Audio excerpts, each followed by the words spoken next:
മന്ദാരം ചാനലിലേക്ക് എല്ലാവർക്കും സ്വാഗതം. ഇന്ന് ഞാൻ ഉണ്ടാക്കിയിരിക്കുന്നത് ടൂട്ടി ഫ്രൂട്ടി കേക്കാണ്. എങ്ങനെയാണ് നമുക്കത് വീട്ടിൽ തയ്യാറാക്കുക എന്ന് നോക്കാം. ബേക്കറിയിൽ നിന്ന് വാങ്ങണ അതേ രുചിയോടെ നമുക്കൊന്ന് തയ്യാറാക്കി നോക്കുക. അതിനായിട്ട് ഞാൻ ബട്ടറാണ് എടുത്തിരിക്കുന്നത്.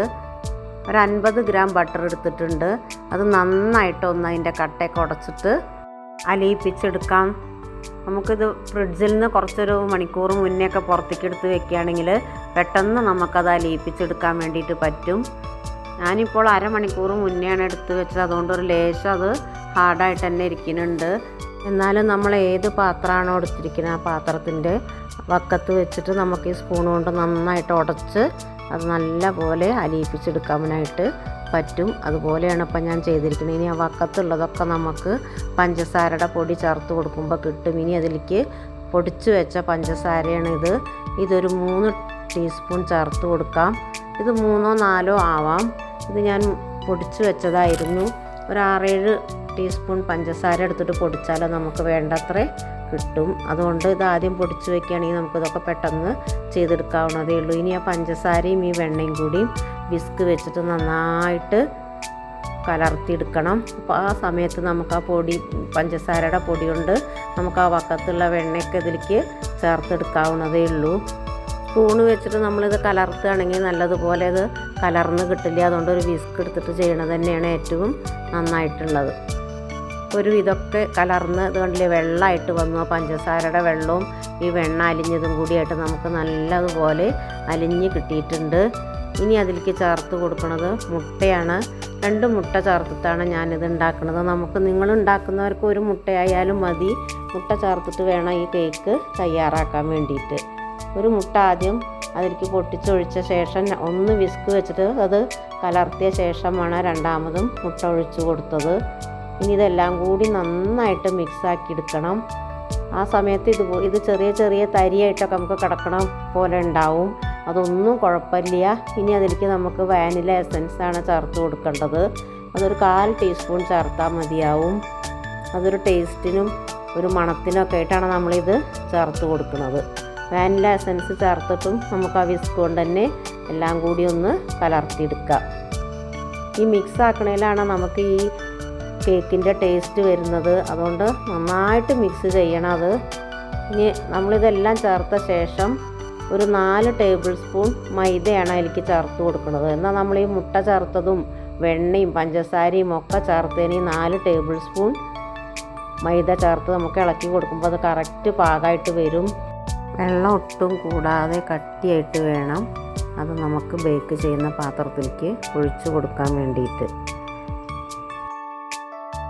അപ്പോൾ ഞാൻ നന്നായിട്ട് വീണ്ടും ഒരു 2-3 മിനിറ്റ് നേരം ഇളക്കി യോജിപ്പിച്ചെടുത്തു. ഇനി ചേർത്ത് കൊടുക്കേണ്ടത് പാൽപ്പൊടിയാണ്. ഒരു 2 ടേബിൾ സ്പൂൺ പാൽപ്പൊടി ചേർത്ത് വീണ്ടും യോജിപ്പിച്ചെടുക്കുക. അപ്പോൾ ഇതെല്ലാം കൂടി കണ്ടില്ലേ നന്നായിട്ട് യോജിപ്പായിട്ട് വന്നിട്ടുണ്ട്. ഇത്രയും മതി. ഇളക്കി യോജിപ്പിച്ച ശേഷം ഇനി ഇതിലേക്ക് കുറച്ച് ബേക്കിംഗ് പൗഡറും ഒരു 1/4 ടീസ്പൂൺ ബേക്കിംഗ് പൗഡറും ഒരു നുള്ള് ഉപ്പും ചേർത്തിട്ട് വീണ്ടും ഇളക്കി യോജിപ്പിക്കണം. നമ്മൾ ഓരോ ഇൻഗ്രീഡിയൻറ്റ് ചേർക്കുമ്പോഴും ഇത് മിക്സ് ആക്കണുണ്ട്. അത്രയും നല്ലതാണ്. കാരണം കൂടുതൽ നമ്മളിത് മിക്സാക്കി എടുക്കണം എത്രത്തോളം അത്രയും സോഫ്റ്റായിട്ടാണ് നമുക്ക് ഈ കേക്ക് കിട്ടുക. നന്നായി ഇളക്കി യോജിപ്പിക്കാം. ഇനി വേണ്ടത് നമ്മൾ ടൂട്ടി ഫ്രൂട്ടി ഇതുവരെ അതിലേക്ക് ചേർത്ത് കൊടുത്തിട്ടില്ല. അതിന് വേണ്ടിയിട്ട് ഒരു ടേബിൾ സ്പൂൺ മൈദ ചേർത്തു. അതിലേക്ക് ഒരു 3 ടേബിൾ സ്പൂൺ ടൂട്ടി ഫ്രൂട്ടി ചേർത്ത് കൊടുക്കാം. നമുക്കിത് 3 കളറിലുള്ളതാണ് ഞാൻ മിക്സ് ചെയ്തിട്ട് ചേർത്ത് കൊടുക്കുന്നത്. ഇത് മിക്സാക്കിയിട്ട് വാങ്ങിയാലും മതി. നന്നായിട്ട് ആ പൊടിയിൽ ഇതൊന്ന് കലർത്തിയെടുക്കാം. അതിൻ്റെ ശേഷമാണ് നമ്മളിത് ബേക്ക് ചെയ്യാൻ വേണ്ടിയിട്ട് തയ്യാറാക്കി വെച്ചിട്ടുള്ള മിശ്രിതത്തിലേക്ക് ചേർത്ത് കൊടുക്കേണ്ടത്. ഇത് അതിലേക്ക് ഒന്നിച്ചിട്ട് കൊടുത്ത ശേഷം നമുക്ക് ഈ ടീസ്പൂണ് മാറ്റിയിട്ട് നമുക്കൊരു പരന്ന ഒരു മരത്തവിയോ അല്ലെങ്കിൽ ഒരു പ്ലാസ്റ്റിക്കിൻ്റെ ചട്ടുകോ എന്തെങ്കിലും എടുത്തിട്ട് ഇത് നന്നായി ഇളക്കി യോജിപ്പാക്കി കൊടുക്കണം. എന്നാലാണ് ഒരുപോലെ ടൂട്ടി ഫ്രൂട്ടി എല്ലാ സ്ഥലത്തും കിട്ടുള്ളൂ. സ്പൂൺ വെച്ചിട്ടാണെങ്കിൽ നമുക്ക് അവിടെ ഇവിടെ ആയിട്ടൊക്കെ കിടക്കും.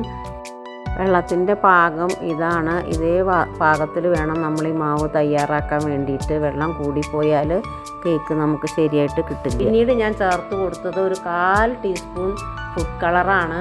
മഞ്ഞ കളറിലുള്ള ഫുഡ് കളർ ചേർത്തു. ഇത് നിർബന്ധമൊന്നുമില്ല, വേണമെങ്കിലും കയ്യിലുണ്ടെങ്കിലും മാത്രം ചേർത്ത് കൊടുത്താൽ മതി. അപ്പോൾ ഞാൻ ഉള്ളതുകൊണ്ട് ചേർത്ത് കൊടുത്തു. അതുകൊണ്ട് നമ്മുടെ കേക്കിനൊരു യെല്ലോ കളറ് വരുന്നുണ്ട്. അതും ഒന്ന് നന്നായിട്ട് കലർത്തിയെടുക്കാം. ഇത്രയും മതി. നമുക്കിനി ഇത് ബേക്ക് ചെയ്യാൻ വേണ്ടിയിട്ട് ഞാൻ ഓവനിലല്ല ബേക്ക് ചെയ്തെടുക്കുന്നത്, ഗ്യാസ് സ്റ്റവിൻ്റെ മീതെ പാത്രം വെച്ചിട്ടാണ്. അതിന് വേണ്ടിയിട്ട് ഇതുപോലത്തെ റൗണ്ട് പാത്രമാണ് എടുത്തിരിക്കുന്നത്. അതിൻ്റെ അടിയിൽ നന്നായിട്ട് ബട്ടർ തൂവി കൊടുത്തു. പിന്നെ ആ ഷേപ്പിൽ ഞാനൊരു ബട്ടർ പേപ്പർ വെട്ടിയെടുത്തിട്ടുണ്ട്. അതിൻ്റെ മീതെയായിട്ടും നന്നായിട്ട് എണ്ണ തടവി കൊടുക്കാം. ഇനി ഇത് നന്നായിട്ട് ഇതൊന്ന് പ്രസ് ചെയ്തിട്ട് അതിലേക്ക് വെക്കണം. അതിൻ്റെ ശേഷമാണ് നമ്മൾ ഉണ്ടാക്കി വെച്ചിട്ടുള്ള ബേക്ക് ചെയ്യാനായിട്ട് ഉണ്ടാക്കി വെച്ചിട്ടുള്ളത് ഒഴിച്ച് കൊടുക്കേണ്ടത്. ഇനി നമുക്കിത് അതിലേക്ക് ഒഴിച്ച് കൊടുക്കുന്നതിൻ്റെ സമയത്ത് തന്നെ ഞാൻ പ്രീ ഹീറ്റ് ചെയ്യാൻ വേണ്ടിയിട്ട് ഒരു ചീനച്ചട്ടി അടുപ്പത്ത് വെച്ചിട്ടുണ്ട്. 10-15 മിനിറ്റോളം അത് ചൂടായിട്ട് കിടക്കണം. അത് ഞാൻ ചെയ്തിട്ടാണ് ഈ കലർപ്പ് ഇതിലേക്ക് ഈ പാത്രത്തിലേക്ക് മാറ്റണത്. നന്നായിട്ടൊരു സ്പൂണ് വെച്ചിട്ട് തന്നെ അത് റൗണ്ടിൽ നമുക്ക് ഷേപ്പാക്കി എടുക്കാം. വളരെ ശ്രദ്ധയോട് കൂടിയിട്ട് വേണം ഈ കാര്യം ചെയ്യാൻ വേണ്ടിയിട്ട്, എന്നാലേ നമുക്ക് ഒരേ കനത്തിൽ ഇത് കിട്ടുള്ളൂ. ഇനിയിപ്പോൾ സ്ക്വയറായുള്ള പാത്രം ഏതാ നമ്മുടെ കയ്യിലുള്ളത് വെച്ചാൽ അത് മതി. ഇപ്പോൾ ഏകദേശം ഇതിൻ്റെ ഷേപ്പൊക്കെ ഒന്ന് ശരിയാക്കി എടുത്തിട്ടുണ്ട്. ഇനി ഇത് നമുക്കൊന്ന് തട്ടി കൊടുക്കാം ഒരേപോലെ ആയി കിട്ടാൻ വേണ്ടിയിട്ട്. ഇത് നമ്മൾ 2 കൈയും വെച്ചിട്ട് അങ്ങനെ ഒന്ന് തട്ടി കൊടുത്ത ശേഷമാണ് ബേക്ക് ചെയ്യാനായിട്ട് നമ്മൾ വെച്ച് കൊടുക്കേണ്ടത്. 10 മിനിറ്റ് മുമ്പേ ഞാനൊരു ഇൻഡാലിയത്തിൻ്റെ ചീനച്ചട്ടി പ്രീ ഹീറ്റ് ചെയ്യാൻ വെച്ചിരുന്നു പറഞ്ഞില്ലേ, അതാണിത്. അതിൻ്റെ ഉള്ളിലൊരു ചെറിയ റിങ് വെച്ച് അതിൻ്റെ മീതെയായിട്ടാണ് ഞാൻ ഈ ബേക്ക് ചെയ്യുന്ന പാത്രം വെച്ച് കൊടുത്തത്. ഇനി ഒരു 20 മിനിറ്റോളം നമുക്കത് അടച്ച് വയ്ക്കാം. നോർമൽ തീയിൽ വേണം വെച്ച് കൊടുക്കാൻ. 20 മിനിറ്റിന് ശേഷം ഞാനത് തുറന്ന് നോക്കി, ഒരു സ്റ്റിക്ക് വെച്ചിട്ടൊന്ന് കുത്തി നോക്കി അത് വെന്തിട്ടുണ്ടോയെന്ന് അറിയാൻ. നന്നായിട്ട് വെന്ത് കിട്ടിയിട്ടുണ്ട്. തണുക്കാൻ വേണ്ടി ഒരു 10 മിനിറ്റ് നേരം നമ്മൾ വെക്കണം. അപ്പോൾ അതിൻ്റെ മീതെയായിട്ട് നമുക്കൊരു ടവലിട്ട് കൊടുക്കാം. തുറന്ന് വെക്കരുത്. 10 മിനിറ്റിന് ശേഷം തണുത്തിട്ടുണ്ട്. നമുക്കതൊന്നൊരു പ്ലേറ്റിലേക്ക് ഇട്ടിട്ട് നമുക്കൊന്ന് മുറിച്ചെടുക്കാം. ഞാനൊരു കത്തി ഉപയോഗിച്ചിരുന്ന 4 പുറമൊന്ന് വിട്ട് കിട്ടാൻ വേണ്ടി നോക്കി. പക്ഷേ ഞാൻ ബട്ടർ പേപ്പറിൽ നന്നായിട്ട് വെണ്ണ പുരട്ടി കൊടുക്കൊണ്ട് അതിൻ്റെ ആവശ്യം വന്നില്ല. പെട്ടെന്ന് അത് വിട്ട് കിട്ടി. ഇനി നമുക്ക് ഈ പേപ്പർ മാറ്റിയിട്ട് ഇതൊന്ന് കട്ട് ചെയ്യാം. ഇതുപോലെയാണ് നമുക്കിത് കിട്ടിയിരിക്കുന്നത്. നന്നായിട്ട് പൊങ്ങി വന്നിട്ടുണ്ട്. ഇനി നമുക്ക് 4 സൈഡും ഒന്ന് കട്ട് ചെയ്ത് മാറ്റാം. അതൊരു ഷേപ്പ് കിട്ടാൻ വേണ്ടിയിട്ടാണ്, അല്ലെങ്കിൽ അതും കട്ട് ചെയ്ത് മാറ്റേണ്ട ആവശ്യമൊന്നുമില്ല. നമ്മൾ കേക്ക് നീളത്തിൽ മുറിച്ചെടുക്കാൻ വേണ്ടിയിട്ടാണ്. ഒരേമാതിരി നമുക്ക് നീളത്തിലുള്ള പീസ് എനിക്ക് 6 എണ്ണമാണ് ഇതിന്ന് കിട്ടിയത്. എൻ്റെ ഈ വീഡിയോ നിങ്ങൾക്ക് എല്ലാവർക്കും ഇഷ്ടപ്പെട്ടു എന്ന് വിചാരിക്കുന്നു. ഇഷ്ടപ്പെട്ടാൽ ലൈക്ക് ചെയ്യണം, ഷെയർ ചെയ്യണം. ഞാൻ എപ്പോഴും പറയുന്ന പോലെ തന്നെ സബ്സ്ക്രൈബ് ചെയ്ത് എല്ലാവരും സപ്പോർട്ട് ചെയ്യണം. നമ്മൾ ബേക്കറിയിൽ നിന്ന് വാങ്ങിക്കുന്ന അതേ രുചിയിലാണ് നമുക്ക് ഈ ടൂട്ടി ഫ്രൂട്ടി കേക്ക് കിട്ടിയിരിക്കുന്നത്. ഇനി കുറച്ച് കൂടുതൽ നമുക്ക് ഈ കേക്ക് വേണമെന്നുണ്ടെങ്കിൽ അളവുകളൊക്കെ ഒന്ന് കൂട്ടിയെടുത്താൽ മാത്രം മതി. കണ്ടില്ലേ, ഇതുപോലെ നമുക്ക് ടൂട്ടി ഫ്രൂട്ടി എല്ലായിടത്തും ആയിട്ട് നല്ല ടേസ്റ്റായിട്ട് വന്നിട്ടുണ്ട്. ഇതൊന്ന് മുറിച്ച് കാണിക്കാം. നന്നായിട്ട് വെന്തിട്ടുണ്ട്. ഒരു കഷ്ണം നമ്മൾ ടേസ്റ്റ് ചെയ്ത് നോക്കുകയാണ്. നന്നായിട്ട് ടേസ്റ്റും ഉണ്ട്. എല്ലാവരും സമയം കിട്ടുന്നതനുസരിച്ചിട്ടൊന്ന് ട്രൈ ചെയ്തോളൂ. ഇനി ഞാൻ മറ്റൊരു വീഡിയോ ആയിട്ട് വരാം.